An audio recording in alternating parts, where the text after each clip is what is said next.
नमस्कार, जय Hind. Daily current affairs के इस क्लास में एक बार पुनः आप सभी का स्वागत है। इस वीडियो में 26 से 27 जून 2024 से संबंधित प्रश्नों को आप देखेंगे, जिसमें बिहार राष्ट्रीय अंतर्राष्ट्रीय तीनों घटनाओं का संग्रह होगा। और हमेशा की तरह तमाम जानकारी यहाँ पर हम आपको विस्तृत तौर पर देने वाले हैं। तो पूरे वीडियो को आप सभी को ध्यानपूर्वक देखना है। और आपको बता दूं, इस सीरीज के वीडियो जो है ये बिहार के प्रतियोगी परीक्षाओं पर केंद्रित है। इस बात को आप लोग भूलिएगा मत। तो डेली बेसिस पर एक समय को निर्धारित करते हुए इस सीरीज के वीडियोज को आप लोग जरूर फॉलो कीजिएगा। नो डाउट इस तरह का संग्रह आपको कहीं नहीं मिलने वाला है। इस सीरीज से आपको बिहार के प्रतियोगी परीक्षाओं में भरपूर हेल्प मिलेगी। चलिए सेशन की शुरुआत करते हैं। उससे पहले पिछले वीडियो में हमने जो आपसे एक प्रश्न पूछा था वो देख लेते हैं। देखिए, पिछले वीडियो में हमने आपसे प्रश्न पूछा था कि हाल ही में 19 जून 2024 को प्रधानमंत्री नरेंद्र मोदी द्वारा राजगीर नालंदा बिहार में नालंदा विश्वविद्यालय के नए परिसर का उद्घाटन किया गया है। बताएं कि इसे किस वर्ष संयुक्त राष्ट्र की ओर से विश्व धरोहर स्थल घोषित किया गया था। ऐसे तो नालंदा विश्वविद्यालय को लेकर कई सारे प्रश्न बन सकते हैं आपके एग्जाम में। हालांकि नालंदा विश्वविद्यालय अभी खबरों में है और मेरे नज़र में इससे ज़्यादा इंपॉर्टेंट कोई भी प्रश्न अभी फिलहाल नजर नहीं आ रहा है। एक तो ये डेट इंपॉर्टेंट है, खास करके जो करंट अफेयर्स की श्रेणी में होंगे, लेकिन इसको रिलेट करते हुए जिस प्रकार से बीपीएससी का बदलता हुआ पैटर्न है, पुराने तथ्यों को पूछना, वो आपको ध्यान रखना है कि विश्व धरोहर स्थल की सूची में जो इसे शामिल किया गया था वर्ष 2016 में। हालांकि बिहार के दो स्थल, एक तो महाबोधि मंदिर जो बोधगया में है वो इसमें शामिल है, और दूसरा जो स्थल है ये नालंदा विश्वविद्यालय। तो ये दो स्थल, मात्र दो स्थल हैं बिहार से जो संयुक्त राष्ट्र के विश्व धरोहर स्थल की सूची में शामिल है। एक मोस्ट इंपॉर्टेंट प्रश्न साबित हो सकता है, क्योंकि ये खबरों में है तो एग्जाम में प्रश्न बनना स्वाभाविक है। अब यहाँ पर हम चलते हैं आज की इस वीडियो के पहले प्रश्न पे। अच्छा, उससे पहले आप लोगों को ये ध्यान रखना है कि इस सीरीज के तमाम पीडीएफ फाइल को आप बीएम ऑनलाइन लर्निंग ऐप को प्ले स्टोर से डाउनलोड करके इस कोर्स के माध्यम से प्राप्त कर सकते हैं। आप इस कोर्स के जब भी ज्वाइन करेंगे आपको जनवरी 2023 से अब तक का पिछला सारा मटेरियल मिल जाएगा, और जिस तिथि से आप ज्वाइन करेंगे तब से जितने दिनों का आपका प्लान होगा तब तक ये वैलिड रहेगा। एक नाम मात्र की फी पे उपलब्ध है। जो लोग इस कोर्स को ज्वाइन नहीं किए हैं आप इसे ज्वाइन कर सकते हैं। चलिए, अब यहाँ पर हम आ चुके हैं आज की इस वीडियो के पहले प्रश्न पे। ये पहला प्रश्न है कि अंतरराष्ट्रीय खगोलीय संघ यानी कि आईएयू ने, यानी कि इंटरनेशनल एस्ट्रोनॉमिकल यूनिट ने किस ग्रह पर खोजे गए दो नए गड्ढों या फिर क्रेटर का नाम उत्तर प्रदेश और बिहार के दो छोटे शहरों के नाम पर रखने की मंजूरी दी है। देखिए, अभी हाल ही में यह मंजूरी दिया गया है, और ऐसे में जो पूछा गया किस ग्रह पर यह क्रेटर खोजा गया है जिसको लेकर यह घोषणा अभी हुई है या फिर जो मंजूरी दी है, इस ग्रह का नाम है मंगल ग्रह, जिसे कि लाल ग्रह भी कहा जाता है। अर्थात विकल्प नंबर सी इस प्रश्न का करेक्ट आंसर होगा। देखिए, बहुत ही इंपॉर्टेंट है ये प्रश्न, और तमाम जानकारी आप यहाँ पर एक्सप्लेनेशन में देखेंगे।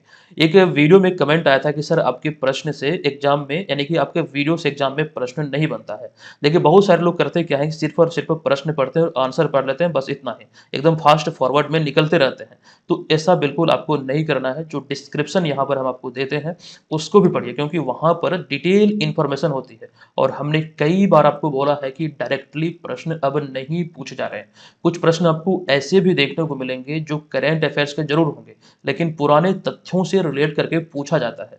तो वो चीज़ें आप डिस्क्रिप्शन के माध्यम से ही प्राप्त करेंगे। इस चीज़ को मैं बार बार इसीलिए बोलता हूँ ताकि आपके दिमाग में ये सेट रहे। अच्छा, यहाँ पर अब इसके एक्सप्लेनेशन की हम बात करें तो अंतरराष्ट्रीय खगोलीय संघ ने मंगल ग्रह पर खोजे गए दो नए क्रेटर यानी कि गड्ढों का नाम उत्तर प्रदेश और बिहार के दो छोटे शहरों के नाम पर रखने की मंजूरी दी है। इस ग्रह का नाम है क्या? तो मंगल। हालांकि एक और क्रेटर है जिसको लेकर नाम रखने की मंजूरी दी गई है, यहाँ पर उसको आप देखेंगे। तथा एक अन्य क्रेटर का नाम भौतिक अनुसंधान प्रयोगशाला यानी कि पीआरएल के पूर्व निदेशक प्रोफेसर देवेंद्र लाल के नाम पर रखने की मंजूरी दे दी है। तो ये भी ध्यान रखिए, कुल मिला के 3 क्रेटर की यहाँ पर बात हो रही है। अब यहाँ पर बात करें तीनों क्रेटर यानी तीनों गड्ढों की, तो मंगल ग्रह पर ये थारिस ज्वालामुखी क्षेत्र में स्थित है। ध्यान रखना, ये थारिस क्या है? तो ये एक ज्वालामुखी क्षेत्र है, यहीं पर ये तीनों क्रेटर है। और इस तीनों में सबसे बड़ा जो क्रेटर यानी कि सबसे बड़ा जो गड्ढा, ये 65 किलोमीटर चौड़ा है, और इसी का नाम प्रोफेसर देवेंद्र लाल के सम्मान में लाल क्रेटर नाम दिया गया है। जो अभी हम यहाँ पर इस वाले पॉइंट में बात कर रहे थे, जो पीआरएल के पूर्व निदेशक रह चुके हैं, इन्हीं के नाम पर यह 65 किलोमीटर चौड़ा क्रेटर को लाल क्रेटर नाम दिया गया है। अच्छा, इसके अतिरिक्त दूसरे और तीसरे गड्ढे का जो व्यास है, यहाँ पे क्या नहीं बल्कि का होगा, मिसटाइपिंग है, इसका व्यास 10 किलोमीटर है और इसे मूसरन क्रेटर और हिल्सा क्रेटर नाम दिया गया है, क्रमशः उत्तर प्रदेश और बिहार। मूसरन जो है ये उत्तर प्रदेश का एक स्थल है और हिल्सा जो ये बिहार में एक जगह है। तो यहाँ पर ये जानिए बिहार के किस जिले में या फिर उत्तर प्रदेश के किस जिले में है। यहाँ पर वही जानकारी आपके समक्ष हमने रखा है। देखिए, मूसरन क्रेटर का जो नाम है ये उत्तर प्रदेश जो कि हाथरस जिले के अंतर्गत आता है। ये शहर यही आपको यहाँ पर दिख रहा है, ये यहाँ का एक शहर है। जबकि वहीं पर हिल्सा की बात करें तो हिल्सा क्रेटर का नाम बिहार के एक शहर जो कि नालंदा जिले के अंतर्गत आता है, इसी के नाम पर रखा गया है, ये ध्यान रखिए। अच्छा, इसको थोड़ा डिटेल में और समझते हैं। देखिए, मूसरन और हिल्सा का जो नाम क्रमशः जो पीआरएल के वर्तमान निदेशक हैं डॉक्टर अनिल भारद्वाज और जो पीआरएल के वर्तमान वैज्ञानिक डॉक्टर राजीव रंजन भारती हैं, इनके जन्म स्थान के सम्मान में इस जगह का यानी कि इस क्रेटर का नामांकन करने को लेकर मंजूरी दिया गया है। तो एक प्रकार से ये बहुत इंपॉर्टेंट आपके लिए हो सकता है और मुझे लगता है कि ऐसा पहली बार है जब मंगल ग्रह से या फिर अंतरिक्ष की दुनिया में बिहार ने इस तरह की उपलब्धि हासिल की है। तो ये जरूर आप लोग ध्यान रखिएगा, आने वाले समय में और भी कई सारी चीजें यहाँ से निकल कर सामने आ सकती है। फिलहाल इतनी बातें आपको ध्यान रखना, यही सारी चीजें एग्जाम में पूछे जा सकते हैं। अब यहाँ पर अगले प्रश्न पे जाने से पहले एक अहम जानकारी मैं आप सभी को दे दूं। फिलहाल यहाँ पर जो विकल्पों पर जब आप नजर डालेंगे, बुध शुक्र मंगल शनि आपको दिख रहा है। ऐसे में जो खास करके सूर्य जो है हमारे सौर मंडल का मुखिया कहा जाता है और सूर्य के अनुसार अगर हम बात करें दूरी में, जैसे कि अन्य जो ग्रह है, तो सूर्य के बाद जो ग्रहों की बात है तो उसमें पहला ग्रह आता है बुध, फिर आता है शुक्र, फिर पृथ्वी, मंगल, बृहस्पति, शनि, अरुण और वरुण। ये क्रम आप लोगों को ध्यान रखना है, बहुत इंपॉर्टेंट हो सकते हैं क्योंकि इसी तरह का एक प्रश्न रिसेंटली आपके एग्जाम में पूछा गया है और इसी सीरीज में हमने उसको लेकर विस्तृत जानकारी दिया था। आप लोगों को यदि मालूम होगा, हमने बतलाया था वायुमंडल के 5 परतों के बारे में, जो कि हमने आपको बताया था कि पृथ्वी के वायुमंडल जो है यानी कि पृथ्वी की जो सतह है इसको 5 परतों में बांटा गया है या फिर 5 सतहों में बांटा गया है, क्षोभ मंडल, समताप मंडल, मध्य मंडल, बाह्य मंडल और बहिर्मंडल। ये जानकारी आपको बतलाया गया था और डायरेक्टली यहीं से क्रम को लेकर आपके एग्जाम में प्रश्न पूछा गया था। आई थिंक 69वें बीपीएससी एग्जाम में ये प्रश्न पूछा गया है। आप लोग प्रश्न पत्र को देखिएगा, वहां पर आपको दिखेगा और डिटेल इंफॉर्मेशन हमने आपको दिया था। तो जो चीजें इस सीरीज में बतलाई जाती है, ध्यान आप सभी को रखना है। चलिए, अब दूसरा प्रश्न आपके समक्ष है कि हालिया घोषणा के अनुसार बिहार के किस जिले के मृत प्राय एवं नंगे पहाड़ों को सीड बॉल के जरिए पेड़ लगाकर हरा भरा बनाया जाएगा। देखिए, इसका जो करेक्ट आंसर है, जो जिलों का नाम आपको दिख रहा है, इसमें नवादा, गया, औरंगाबाद और जमुई, ये सभी जिलों को लेकर घोषणा हुई है। अतः विकल्प नंबर डी यहाँ पर इस प्रश्न का राइट आंसर होगा। देखिए, बिहार सरकार के वन, पर्यावरण एवं जलवायु परिवर्तन मंत्री डॉक्टर प्रेम कुमार ने 24 जून 2024 को औरंगाबाद में प्रेस वार्ता के दौरान यह घोषणा किया कि बिहार के 4 जिलों, जिनमें औरंगाबाद, गया, नवादा और जमुई जिले में मृत प्राय व नग्न पहाड़ पे लगभग 50,000 सीड बॉल के जरिए पेड़ लगाकर इसे हरा भरा बनाया जाएगा। जो आप यहाँ पर पहाड़ की स्थिति को देख रहे हैं, एक प्रकार से मृत अवस्था में है, इसी पर पेड़ लगाकर, खास करके जो ऊंचे पहाड़ है जहां पर पहुंच पाना संभव नहीं है, तो वहां पर हेलीकॉप्टर के माध्यम से सीड बॉल के जरिए ये पेड़ लगाया जाएगा ताकि हरा भरा बनाया जा सके। और आपको ध्यान रखना, एक ही जानकारी यहाँ से आपको दे दूं वन महोत्सव को लेकर, क्योंकि इसी प्रकार के तथ्यों से ये रिलेट है। देखिए, वन महोत्सव भारत में वार्षिक रूप से मनाया जाने वाला एक साप्ताहिक वृक्षारोपण उत्सव है जो जुलाई के पहले सप्ताह में मनाया जाता है और इस वर्ष 1 से 7 जुलाई 2024 को ये मनाया जाएगा और इस दौरान जन जन की भागीदारी सुनिश्चित कर बृहद पौधारोपण अभियान चलाया जाएगा। अच्छा, इन सब के अतिरिक्त एक जानकारी मैं आपको अतिरिक्त दे दूं। दरअसल यहाँ पर जो औरंगाबाद जो नाम आया है, ये भारत में औरंगाबाद नाम का 2 जिला है, एक तो बिहार में है और एक महाराष्ट्र में। रिसेंटली महाराष्ट्र में औरंगाबाद जो जगह था उसका नाम को परिवर्तित करते हुए संभाजी नगर कर दिया है। चूंकि ये खबरों में है तो जरूर ध्यान रखिएगा, बदले हुए नाम को लेकर भी हमने देखा है कई बार एग्जाम में प्रश्न बनते हैं। चलिए, तीसरा प्रश्न है, सशस्त्र बल चिकित्सा सेवा के 4 अधिकारियों ने कहाँ आयोजित 43वें विश्व चिकित्सा और स्वास्थ्य खेलों में रिकॉर्ड 32 मेडल अपने नाम किया है। ये 43वां संस्करण है विश्व चिकित्सा और स्वास्थ्य खेलों का, जो कहाँ पर आयोजित हुआ है? तो राइट जो आंसर होगा ये होगा ट्रोपेज, फ्रांस। इस जगह का नाम है सेंट ट्रोपेज, फ्रांस। यहीं पर ये अभी हाल ही में आयोजित हुआ है। अब आपको बता दूं कि ये इसका 43वां संस्करण है। ये सेंट ट्रोपेज, फ्रांस में आयोजित हुआ। आयोजन तिथि की बात करें तो 16 जून को इसकी शुरुआत हुई थी और 23 जून 2024 को इसका समापन हुआ है। और इसमें आपको ध्यान रखना है कि इसमें भारतीय सशस्त्र बल चिकित्सा सेवा के 4 अधिकारियों ने रिकॉर्ड 32 पदक जीतकर भारत को गौरवान्वित किया है। और इन 32 पदकों की बात करें तो इनमें 19 जो है ये गोल्ड मेडल है, उसके बाद 9 है सिल्वर मेडल और 4 जो है ये ब्रॉन्ज मेडल है। तो कुल पदकों की जो संख्या, कुल मेडल की जो संख्या है ये है 32। अच्छा, जो 4 विजेता यहाँ पर हम बात कर रहे हैं, 4 विजेता अधिकारी की, इनका नाम भी आपको ध्यान रखना है। तो lieutenant colonel Sanjeev Malik, major Anis George, captain Stephen Sebastian और कैप्टन दानिश जेम्स, ये यहाँ पर आपको ध्यान रखना है। चलिए अब चलते हैं अगले प्रश्न पे। अच्छा, यहाँ पर विकल्प नंबर ए में जो आपको दिख रहा है बाली, इंडोनेशिया, यहीं पर G20 का 17वां शिखर सम्मेलन आयोजित हुआ था। G20 का 17वां शिखर सम्मेलन इंडोनेशिया के बाली में आयोजित हुआ था और यहीं पर भारत को इसकी कमान मिली थी। वर्ष 2024 में जो G20 कमान थी वो भारत के पास थी और G20 को लेकर आपके एग्जाम में प्रश्न पूछा गया है। अब यहाँ पर आपको एक बात नया ये ध्यान रखना है कि G20 की जो अभी वर्तमान में अध्यक्षता है वो ब्राजील के पास है, जो कि भारत से ब्राजील को मिली है। यानी कि जो 19वां G20 शिखर सम्मेलन है ये ब्राजील में आयोजित होगा। अच्छा, 18वां को लेकर ध्यान रखिएगा, भारत में प्रगति मैदान नई दिल्ली में भारत मंडपम में ये आयोजित हुआ था, जिसका जो थीम था ये था वसुदेव कुटुंबकम। चलिए चलते हैं अगले प्रश्न पे। ये चौथा प्रश्न है कि नरेंद्र मोदी को तीसरी बार या फिर नरेंद्र मोदी के तीसरी बार प्रधानमंत्री बनने के बाद किस देश के या फिर देश की प्रधानमंत्री पहली राजकीय अतिथि है और दोनों देशों के मध्य ई मेडिकल वीजा सुविधा शुरू करने की घोषणा हुई है? देखिए, तीसरी बार अभी हाल ही में नरेंद्र मोदी प्रधानमंत्री बने हैं भारत के, और पहली आधिकारिक यात्रा जो भारत में हुई है वो बांग्लादेश की प्रधानमंत्री शेख हसीना को हुई है। तो इसी के संदर्भ में यहाँ पर ये चीजें लिखा गया था। तो इसका राइट आंसर होगा विकल्प नंबर बी, यानी कि बांग्लादेश। अब यहाँ पर देखिए, 22 जून को बांग्लादेश की प्रधानमंत्री शेख हसीना के भारत दौरे के दौरान दोनों देशों के मध्य कई समझौते पर हस्ताक्षर हुए हैं। देखिए, ये तो ये इंपॉर्टेंट है, लेकिन उससे भी कहीं इंपॉर्टेंट ये होता है कि समझौता दोनों देशों के मध्य क्या क्या हुआ है।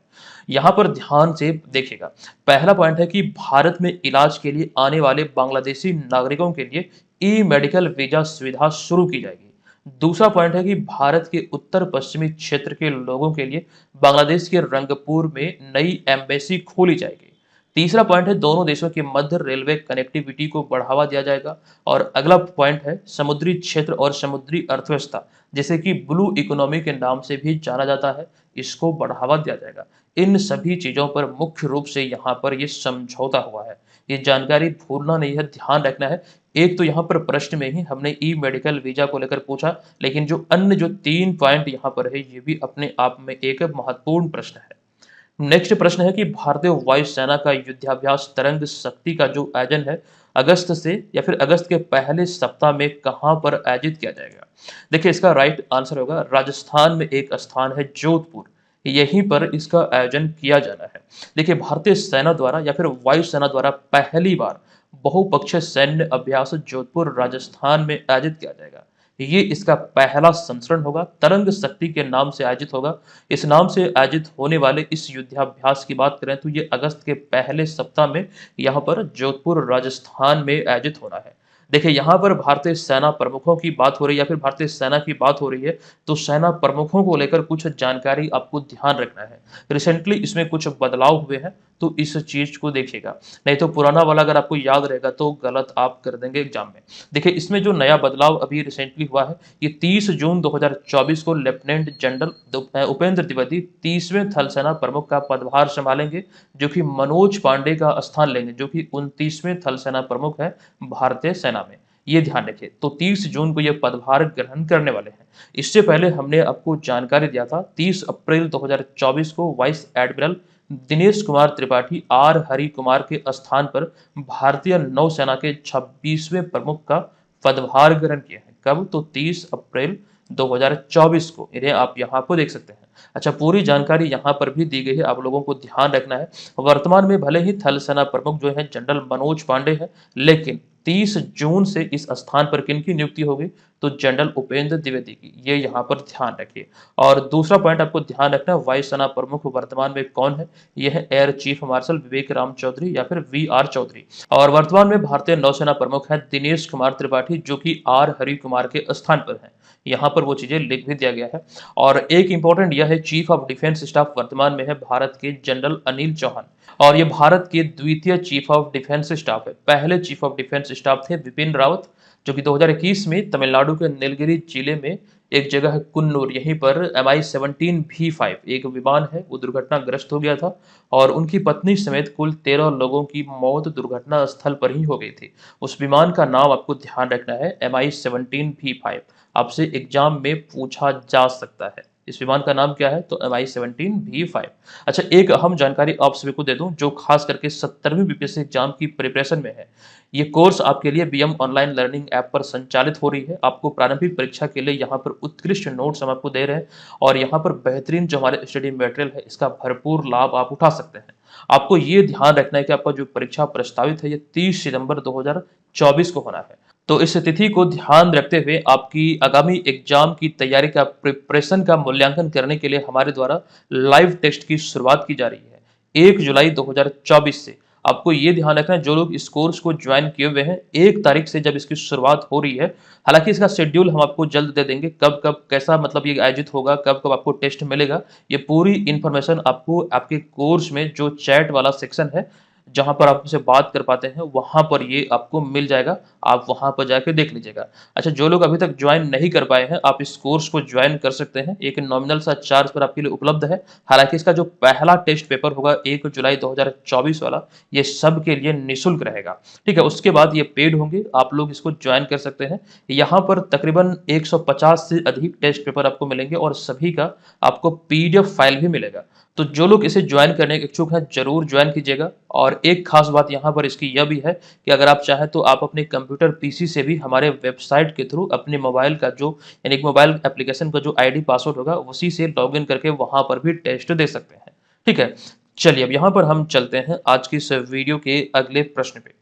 तो ये प्रश्न है कि निम्नलिखित में से किस अंतरिक्ष एजेंसी ने हाल ही में 23 जून 2024 को रीयूजेबल लॉन्च व्हीकल यानी कि RLV LEX-02 को लगातार तीसरी बार, अच्छा यहाँ पर अब 02 नहीं बल्कि 03 होगा, इसको आप लोग सुधार कर लीजिएगा। RVL LEX-03 को लगातार तीसरी बार रनवे पर सफलतापूर्वक लैंड कराकर बड़ी उपलब्धि हासिल की है। एक तो ये ध्यान रखिए, इसकी जानकारी रिसेंटली हमने आपको दिया था जब RVL LEX-02 का सफलतापूर्वक मतलब लैंडिंग कराया गया था। लेकिन अब इसमें आपको ध्यान रखना है कि इसका लगातार तीसरी बार लैंड किया गया है, और ये संबंधित किससे है, तो ये इसरो से संबंधित है। अतः विकल्प नंबर सी यहाँ पर इस प्रश्न का राइट आंसर होगा। देखिए, हाल ही में 23 जून 2024 को भारतीय अंतरिक्ष अनुसंधान संगठन यानी कि इसरो ने अपने रीयूजेबल लॉन्च व्हीकल LEX-03 जिसे नाम दिया गया पुष्पक, इसको लगातार तीसरी बार सफल, इसकी मतलब लगातार तीसरी बार सफल लैंडिंग कराकर बड़ी उपलब्धि हासिल की है। ये नाम मत भूलिएगा, जो लॉन्च यानी कि रीयूजेबल लॉन्च व्हीकल है ये इसरो की, इसे नाम दिया गया पुष्पक, और लगातार तीसरी बार हाल ही में रनवे पर इसकी सफलतापूर्वक लैंडिंग कराई गई है। आप यहाँ पर ये तस्वीर में भी देख सकते हैं। इसकी जो है ये ऑटोनॉमस लैंडिंग कराई जाती है, यानी कि इसमें पायलट नहीं होते हैं। ये चीजें आपको हमने बतलाया भी था पहले भी। देखिए यहाँ पर अगला पॉइंट है, यह परीक्षण कर्नाटक के चित्रदुर्ग के एरोनॉटिकल टेस्ट रेंज में किया गया। नेक्स्ट पॉइंट है, इससे पिछली बार 22 मार्च 2024 को इसरो ने अपना reusable launch vehicle RVL LEX-02 को रनवे पर सफलतापूर्वक लैंडिंग कराया था। कब, तो 22 मार्च 2024 को पिछली बार। हालांकि आपको ये भी ध्यान रखना है कि इससे पहले रीयूजेबल लॉन्च व्हीकल यानी कि RVL का 2016 और फिर 2 अप्रैल 2023 को किए गए परीक्षण में भी ऑटोनोमस लैंडिंग यानी कि स्पेस क्राफ्ट को बिना किसी की मदद से लैंड कराने में सफल रहा था। तो ये चीजें फिलहाल यहाँ से संबंधित है। बहुत इंपॉर्टेंट जानकारी यहाँ पर दी गई है, आप लोग ध्यान रखिए। अब यहाँ पर विकल्पों पर जब आप नज़र डालेंगे, जो आपको दिख रहा है, जैसे कि नासा की बात करें तो ये अमेरिकी अंतरिक्ष एजेंसी है, ये आपको ध्यान रखना है। और सीएनएसए की बात करें तो ये चाइना की अंतरिक्ष एजेंसी है। इसरो भारत की अंतरिक्ष एजेंसी, ये तीनों जो है ये गवर्नमेंट के अधिकार में है। जबकि वहीं पर हम बात करें स्पेस एक्स की, तो ये एलन मस्क की स्वामित्व वाली जो खास करके अंतरिक्ष एजेंसी है, ये यहाँ पर आपको ध्यान रखना है। चलिए अब यहाँ पर हमारा अगला होगा 7वां प्रश्न। ये प्रश्न है कि हालिया जारी एक रिपोर्ट के अनुसार कौन सा देश वो विश्व की सर्वाधिक प्रति व्यक्ति जीडीपी वाला देश बना है। ये रिपोर्ट रिसेंटली जारी हुई है और रिपोर्ट के आधार पर लग्जमबर्ग इसमें पहले स्थान पर है। अतः विकल्प नंबर ए इस प्रश्न का करेक्ट आंसर होगा। आपको बता दूं कि हाल ही में प्रति व्यक्ति जीडीपी यानी कि जीडीपी पर कैपिटा के मामले में दुनिया की शीर्ष अर्थव्यवस्थाओं की सूची जारी की गई है और इस सूची की बात करें तो लग्जमबर्ग इसमें पहले स्थान पर है, आयरलैंड दूसरे स्थान पर है, सिंगापुर तीसरे स्थान पर है, जबकि सुपर पावर अमेरिका की बात करें तो ये इसमें 10वें स्थान पर है। अब वहीं पर भारत के संदर्भ में बात करें तो भारत जो कि वर्तमान में दुनिया की 5वीं सबसे बड़ी अर्थव्यवस्था है, ये पीपीपी के मामले में प्रति व्यक्ति उच्चतम जीडीपी वाले देशों की सूची में 129वें स्थान पर है। बहुत ही नीचे है ये रैंक, ये यहाँ पर ध्यान रखिए। अच्छा, यहाँ पर जो ये शब्द प्रयोग किया गया पीपीपी, इसका अर्थ आखिर होता क्या है? तो परचेजिंग पावर पैरिटी, ये इसका पूरा रूप होता है, पूरा नाम होता है। अच्छा, एक जानकारी यहाँ पर और भी आप सभी को ध्यान रखना चाहिए, हालांकि अधिकतर लोगों को यह मालूम होगा। अगर आपसे पूछा जाए कि जो विश्व की 5 सबसे बड़ी अर्थव्यवस्था वो कौन कौन है, ये बहुत इंपॉर्टेंट आपके लिए हो जाता है। इसमें अमेरिका आगे है, आगे ही नहीं बल्कि बहुत ही आगे है अन्य सभी देशों से। तो पहले स्थान पर है अमेरिका, उसके बाद क्रमशः चाइना है, फिर जर्मनी, फिर जापान और 5वें स्थान पर है अपना भारत। नेक्स्ट 8वां प्रश्न है कि हाल ही में किस राज्य के कोशिया कोटोली का नाम बदलकर श्री कैची धाम कर दिया गया है। अभी देखिए रिसेंटली, अच्छा पहले इसका राइट आंसर की बात करें तो इसका राइट आंसर है विकल्प नंबर डी यानी कि उत्तराखंड। रिसेंटली उत्तराखंड में 2 जगहों का नाम परिवर्तित किया गया है। आप यहाँ पर जानकारी देख रहे हैं कि हाल ही में उत्तराखंड सरकार ने जोशीमठ तहसील का नाम बदलकर ज्योतिमठ और कोशिया कोटोली तहसील का नाम बदलकर परगना श्री कैची धाम कर दिया है। ये यहाँ पर आपको ध्यान रखना है। अब इसको लेकर डिटेल जानकारी यहाँ पर है, जैसे कि जोशीमठ की बात करें तो यह वह स्थान है जहाँ पर 8वीं शताब्दी में आदि गुरु शंकराचार्य को ज्ञान की प्राप्ति हुई थी, ऐसी मान्यता है जो खास करके धर्म ग्रंथों में लिखा गया, ये ध्यान रखिए। और जोशीमठ को बद्रीनाथ धाम का प्रवेश द्वार भी माना जाता है, जो कि चमोली जिले में आता है। उत्तराखंड का जो चमोली जिला है ये इसी के अंतर्गत आता है। जबकि वहीं पर दूसरा नाम जो परिवर्तित हुआ है, यहाँ पर आप जानकारी देख रहे हैं। देखिए कोशिया कोटोली को बाबा नीम करोली महाराज का, यहाँ पर मतलब कोशिया कोटोली में बाबा नीम करोली महाराज का ये आश्रम स्थित है। बाबा नीम करोली के बारे में इंटरनेट मीडिया पर आप लोग बहुत बार देखे होंगे, बहुत सारी तस्वीरें वायरल हुई थी। तो यहाँ पर आपको ध्यान रखना ये किस जिले में है, तो उत्तराखंड के नैनीताल जिले में है। तो इसको लेकर हाल ही में मतलब इसका नाम परिवर्तित करने के प्रस्ताव को लेकर केंद्र सरकार ने मंजूरी दी है। तो ये दोनों जानकारी खासकर के 2 स्थलों को जो लेकर है, ये ध्यान रखना है। ये प्रश्न है कि हाल ही में आई एक रिपोर्ट के अनुसार विश्व में नाइट्रस ऑक्साइड यानी कि N2O के उत्सर्जन के मामले में भारत किस स्थान पर है। देखिए इस मामले में यानी कि N2O के उत्सर्जन में भारत दूसरे स्थान पर है विश्व में। तो विकल्प नंबर बी यहाँ पर इस प्रश्न का राइट आंसर होगा। देखिए नाइट्रस ऑक्साइड की बात करें तो यह एक प्रकार का ग्रीन हाउस गैस है, जो कि शक्तिशाली ग्रीन हाउस गैसों की श्रेणी में है। इसकी एक खास विशेषता यहाँ पर यह भी है कि यह वातावरण को यानी कि पृथ्वी के वातावरण को कार्बन डाइऑक्साइड से अधिक गर्म करती है, ये ध्यान रखिए। नाइट्रस ऑक्साइड का जो रासायनिक नाम है यह है N2O। देखिए यहाँ पर अगला पॉइंट है जो रिपोर्ट हाल ही में आई है, तो हालिया जारी रिपोर्ट के अनुसार भारत दुनिया में इस गैस का दूसरा सबसे बड़ा स्रोत है, ये यहाँ पर ध्यान रखना। उत्सर्जन की हम बात कर रहे हैं। रिपोर्ट के अनुसार 2020 में वैश्विक मानव निर्मित उत्सर्जन में 10.9% का जो योगदान था, ये भारत का था वैश्विक स्तर पर, जो 16.7% के साथ चीन के बाद दूसरे स्थान पर है। यानी कि भारत की यहाँ पर बात हो रही है। इसमें चाइना जो है ये 16.7% वैश्विक उत्सर्जन के साथ ये पहले स्थान पर है। देखिए पूरी रिपोर्ट को लेकर यहाँ पर जानकारी दी गई है। इसमें जो चाइना है प्रथम स्थान पर है, है, जो परसेंटेज रहा, जो खास करके उत्सर्जन में, वो इसमें देखिए सबसे अधिक है 16.7%। लगभग 17% भी आपको एग्जाम में दिख सकता है। भारत इसमें तकरीबन 11% के साथ दूसरे स्थान पर है। इसके बाद क्रमशः अन्य देशों में अमेरिका, ब्राजील और रशिया शामिल है। अच्छा, नाइट्रस ऑक्साइड को लेकर आपके बीपीएससी एग्जाम में या फिर और भी कई सारे एग्जाम में शायद प्रश्न पूछे भी होंगे, लेकिन बीपीएससी में ये पूछा हुआ प्रश्न है। देखिए यहाँ पर आपको ये ध्यान रखना है कि इसे लाफिंग गैस भी कहा जाता है और इस गैस को इनहेल करने से आदमी कुछ इस प्रकार से हंसता है, यानी कि एक प्रकार से ये मैजिक की तरह कार्य करता है। हालांकि इसका ओवरडोज शरीर के लिए हानिकारक भी साबित होता है। तो नाइट्रस ऑक्साइड को लाफिंग गैस कहा जाता है। चलिए अब यहाँ पर अगला होगा 10वां प्रश्न। ये प्रश्न है कि निम्नलिखित में से कौन हाल ही में 3 स्टार ग्रैंड प्रिक्स घुड़सवारी प्रतियोगिता जीतने वाली पहली भारतीय बनी है। बहुत इंपॉर्टेंट ये आपके लिए हो सकता है, बहुत खबरों में रहा है। इसका राइट जो आंसर ये है श्रुति वोरा, यानी कि विकल्प नंबर सी यहाँ पर करेक्ट है। आपको यहाँ पर ध्यान रखना है कोलकाता की 53 वर्षीय श्रुति वोरा घुड़सवारी में 3 स्टार ग्रैंड प्रिक्स इवेंट जीतने वाली पहली भारतीय बनी है, जिन्हें आप यहाँ पर इस तस्वीर में देख रहे हैं। इस प्रतियोगिता की बात करें तो इस प्रतियोगिता का 7 जून 2024 को आयोजन स्लोवेनिया के लिपिका में किया गया था। स्लोवेनिया में एक स्थान है लिपिका, यहीं पर यह प्रतियोगिता आयोजित हुई थी। तो अभी हाल ही में पहली भारतीय कौन बनी है, तो श्रुति वोरा बनी है, जो कि 3 स्टार ग्रैंड प्रिक्स घुड़सवारी प्रतियोगिता में, यानी कि इस प्रतियोगिता को अपने नाम किया, खिताब अपने नाम किया है। तो विकल्प नंबर सी यहाँ पर राइट है। नेक्स्ट प्रश्न है, हाल ही में 17वां यूईएफए यूरोपीय फुटबॉल चैंपियनशिप का, यानी कि इसे यूरो भी कहा जाता है, यूरो 2024 भी आप बोल सकते हैं, 2024 का ये चैंपियनशिप का जो आयोजन है ये कहाँ पर शुरू हुआ है, तो अभी हाल ही में इसकी शुरुआत हुई है जर्मनी में। विकल्प नंबर बी यहाँ पर इसका राइट आंसर होगा। देखिए यूईएफए यूरोपीय फुटबॉल चैंपियनशिप 2024, यहाँ पे ब्रैकेट में हमने यूरो कप भी लिख दिया है। ये इसका 17वां संस्करण 15 जून 2024 को जर्मनी में शुरू हुआ है, जर्मनी की मेजबानी में। इस प्रतियोगिता की बात करें तो 15 जून से लेकर 15 जुलाई 2024 तक ये पूरे जर्मनी में, जर्मनी की मेजबानी में आयोजित होना है। और इस बार 17वें यूरो कप में 24 यूरोपीय टीम हिस्सा ले रही है, जिसमें 6 ग्रुप बनाया गया है, यानी कि इसे 6 ग्रुप में बांटा गया है।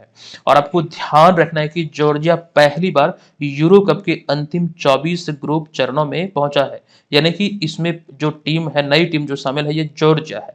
अच्छा, इसका पिछला जो 16वां संस्करण था, इसमें आपको ध्यान रखना इटली ने इंग्लैंड को हराकर जीता था। अच्छा, यूरो कप 2024 को लेकर जो डिटेल जानकारी जब ये प्रतियोगिता संपन्न होगी तब हम आपको अवश्य देंगे। फिलहाल इतनी जानकारी ध्यान रखिए और 16वें संस्करण को भूलना नहीं है। इटली ने अपने नाम किया था किसे हराकर, तो इंग्लैंड को हराकर। नेक्स्ट प्रश्न है कि 22 जनवरी 2024 को अयोध्या में रामलला की प्राण प्रतिष्ठा करवाने वाले किस पंडित का हाल ही में 22 जून 2024 को 86 वर्ष की आयु में निधन हुआ है। देखिए यहाँ पर पंडित जी के नाम की बात करें तो इसका जो राइट आंसर होगा ये है पंडित लक्ष्मीकांत दीक्षित, यानी कि विकल्प नंबर ए यहाँ पर इसका राइट आंसर होगा। तो आज की इस वीडियो में इतना ही, मिलते हैं हम आपसे नेक्स्ट वीडियो में। लेकिन उससे पहले जो आज की इस वीडियो का हमारा प्रश्न है वो आप यहाँ पर देख रहे हैं। ये प्रश्न है कि हाल ही में हुई घोषणा के अनुसार बताएं कि बिहार के कितने लेखकों को साहित्य अकादमी द्वारा युवा पुरस्कार तथा बाल साहित्य पुरस्कार 2024 से सम्मानित किया जाएगा, जो घोषणा रिसेंटली हुई है। अच्छा, अभी हम आपको बतला रहे थे इस कोर्स के माध्यम से आप तमाम करंट अफेयर्स के नोट्स को प्राप्त कर सकते हैं। अगर आप 70वीं यूपीएससी एग्जाम की प्रिपरेशन में लगे हैं तो आप इस वाले कोर्स को परचेज कीजिएगा। इसमें लाइव टेस्ट की भी शुरुआत हो रही है, करंट अफेयर्स का पूरा पैकेज इसमें शामिल है, वो चीजें आपको मिल जाएगा। इस कोर्स की जो हम बात करें तो अगर आप इसको लेते हैं तो करंट अफेयर्स का वो कोर्स भी आपको इसी में मिल जाएगा, इसी में वो इंक्लूडेड है।